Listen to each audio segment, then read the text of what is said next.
সাল 1971। ঢাকায় তখন নিস্তব্ধ রাত, হালকা বাতাসে দুলছে গাছের পাতা, কিছু ঘরে জ্বলছে আলো, মানুষ গভীর ঘুমে। কেউ জানে না এই রাতই ইতিহাসের সবচেয়ে ভয়ঙ্কর অধ্যায় হয়ে উঠবে। হঠাৎ নীরবতা ভেঙে যায়, মেশিন গানের গর্জন, ট্যাঙ্কের শব্দ। শুরু হয় নির্মম অভিযান, অপারেশন সার্চলাইট।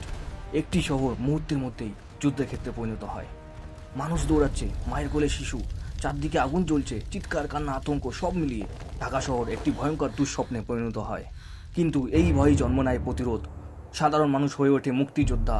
গ্রাম থেকে শহর, একটাই শপথ, স্বাধীনতা। শুরু হয় দীর্ঘ 9 মাসের যুদ্ধ। বিস্ফোরণ, গুলি, মৃত্যু, প্রতিদিনই নতুন লড়াই, কিন্তু ভাঙে না সাহস ও আত্মবিশ্বাস। অবশেষে ডিসেম্বরে 1971 স্বাধীনতা পেল। উড়ে উঠল লাল সবুজ পতাকা, একটি নতুন দেশ, বাংলাদেশ। ভিডিওটি দেখে যদি আপনাদের ভালো লেগে থাকে তাহলে অবশ্যই সাবস্ক্রাইব করে আমাদের পাশে থাকবেন আর আপনাদের মতামত কমেন্টে জানাবেন।